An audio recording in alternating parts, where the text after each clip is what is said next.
Hi guys, my name's Caitlin. Welcome to my channel. I am from the popular blog grassfedgirl.com. I'm a holistic nutrition consultant, and for the past 10 years I've been healing myself from Hashimotos. Most recently, the carnivore diet has been helping with that, and today's video is an FAQ all about how to do the carnivore diet and the questions that you sent in from Instagram. So all your carnivore diet questions from Instagram will be answered in this video. So stay tuned all the way to the end. First question is, will I have insomnia if I don't have carbs in my diet? Well, the main reason you have insomnia is because you have an imbalanced blood sugar, most likely. So when we have spikes in our blood sugar all night because we're eating a lot of carbs, we're going to be constantly spiking up. Then our body's going to shoot out the insulin to bring us back down to the safe level where our body operates best. And every time you eat carbs, it's going to shoot up again. And that causes emotional disturbances and sleep disturbances and also physical disturbances in your sleep. So every time you have that spike, it's going to cause you to wake up. So if you don't have carbs in your diet, you're going to sleep way better. I sleep like a rock every single night, except that I have an 8-month-old baby. So don't have an 8-month-old baby if you want to sleep good. All right. So the next question is, do I buy grass-fed beef all the time? Do I ever deviate from that? And I show my shopping hauls all the time. I don't know why people ask me this, but I buy a mixture of both grass-fed and grain-fed. I buy what's on sale. I buy what I like. I buy what tastes good. I have some farmers that I buy from locally.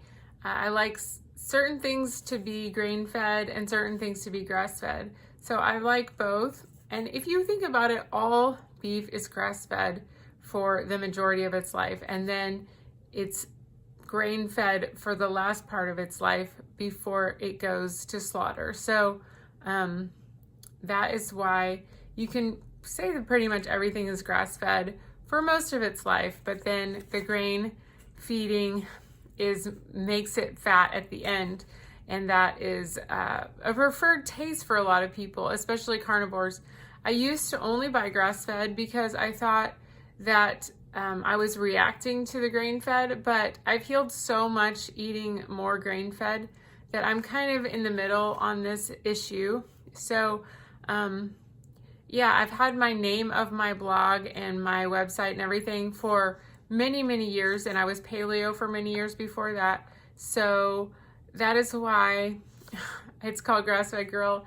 And I used to only eat grass-fed, but when I went carnivore, I was a little more open to trying other cuts and everything because I love the taste of grain-fed so much, and I crave the fat so much. So now I do a little bit of both, and it seems to be working well for me. So you just have to kind of go with what you like, what you can afford, and what is around in your area. You can go on eatwild.com and find a local farmer. My problem is I bought a lot of grass-fed steaks that were inedible. They were so tough, and I think maybe there is definitely certain farmers, but it's harder to find ones that will make a grass-fed steak that is very tasty. So I tend to get grass-fed ground beef. I find that is much more palatable than the steaks. So that's kind of where you can go, and it's also cheaper to get the grass-fed ground beef. The next person wants to know, did my antibodies decrease after going carnivore? So when you have Hashimoto's, you have antibodies against your own thyroid. I have TPO antibodies that are high. So when I was first diagnosed, I had 600 as far as antibodies, and now they're down to 100. But when I first went carnivore, they were down to 50. So after I had the baby, they've spiked up a little bit again, so that is normal. But yes, I've had a decrease of my antibodies since going carnivore. Mainly, it was from going paleo and gluten-free and dairy-free many years ago. So I hope that helps. Now also, they want to know, what is the least toxic plant food? So when you think about the least toxic plant foods, you can kind of think about fruits, because fruits are the least toxic plant foods. So things like avocados, berries, certain berries like blueberries are good. You can have cucumbers. I think those are also a fruit. Zucchinis, also a fruit. Olives are a good one. Mushrooms have been pretty easy for me to digest. Stuff like spirulina or seaweed, really good ones. Those are the least toxic. So you want to look at what has the least amount of lectins and phytates. So definitely avoiding any kind of wheat. Those are not the kinds of things you want to introduce. I would avoid cruciferous. I would avoid definitely goitrogens for Hashimoto's people. I would stick more with those things on the fruit side of the spectrum because those have less plant defense mechanisms that will, and so you'll be able to absorb the nutrients in those foods and they won't block the nutrients from your other foods that you're eating. Okay, now somebody wants to know, what are the effects of carnivore on your ketones? My ketones are very high on carnivore, so they're usually over 2.0, maybe sometimes 3, especially in the morning or when I haven't eaten for a while. They're really high. I can smell them on my breath, which my husband doesn't like, but he loves me no matter what. So I actually had a lot less ketones or almost no ketones. I could never even register ketones when I was doing keto. So my ketones are much, much higher on carnivore. And I've made video about that. Surprise, surprise. So yeah. And also about the antibodies on the few questions ago, I have a video about that too. So almost everything, I've already made a video about it. So just go back in my video playlist and you'll see my old videos all about these things. But yes, my ketones are very high on carnivore. So if people say you're not in ketosis on carnivore, I don't know what they're talking about because I have very high ketones on carnivore. Okay, this is a mom asking, will carnivore reduce your milk supply? And the thing is with milk supply, after you have a baby, it is anything that has to do with your hormones as a female, you're in a very, it's very affected by stress. And so any kind of diet can be considered by your body as a stressor. So any kind of change in diet, any kind of shift from your diet that your body is used to a new diet can be a major stressor. So you want to go as slowly as possible if you don't want to lose your milk supply, because breastfeeding is very hormonally dependent. So I would definitely go lower carb, lower your sugars, have no inflammatory oils, do it slowly, and then go lower carb over a period of months, and then shift down to carnivore after you're running on your ketones, you're fat adapted. You can see that there's ketones in your body, doing a blood meter. So don't just go overnight because you do not want to lose your milk supply, because your baby's number one. After you have a baby, your baby's number one. That's the number one thing. Weight loss is not a goal right away. You can wait like a year or so before you start working on all that. If that's what you want, you don't have to ever lose the baby weight.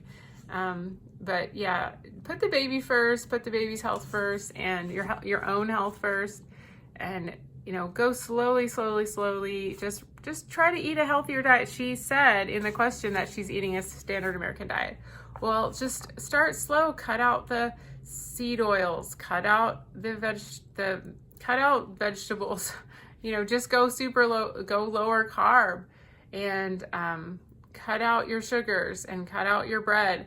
That's how I did it over a period of time. I don't think it's sustainable to go from a standard American diet straight to carnivore. For me, that wouldn't have worked because I needed psychological shifts that were slow over time to sustain this kind of lifestyle. And I did it over basically 10 years. So give yourself some grace there. So somebody's asking about cheese consumption and the quantity. So I have done dairy-free since February. I think I had goat cheese one day because we visited a goat farm, and that was after 3 months. So I had 3 months straight of dairy-free, and then I'm still doing it now because I just feel so much better without it. So I think that everyone should try dairy-free, because if you're stalled, especially, you want to see if that's a barrier for you. So definitely cut your cheese out and see if that will help you feel better. For me, I get rid of the post-nasal drip kind of thing going, a lot of phlegm in my nose and sinuses, and I also lose weight from being dairy-free. So I lost about 9 pounds just going 1 month dairy-free. And I still do eat butter and ghee, but I don't eat any cheese or goat cheese. And the next question is electrolytes. Are electrolytes essential? Yes, I think they are. Some people you'll see after a while, they decide they don't need them anymore, and that's fine. Once you're adjusted to carnivore, you can make that decision after a couple months or 3 months or 6 months. Or, I mean, I've been carnivore for 3 years, and I have to have my salt every single day, especially now that I'm breastfeeding. I get so messed up if I don't take my salt every day, or I take my Redmond electrolyte drink. If I don't have that, I will get all messed up. My digestion will slow down, and I really need those electrolytes to stay hydrated properly. But if you have done carnivore a while and you don't think you need them anymore, try it, see how you feel. Nobody can tell you what's right for you because everybody's different. But for me, my sister, my dad, we all have to have our salts and our carnivore electrolytes. The next question is, do kids need a lot of variety in their diets? Well, I don't think so.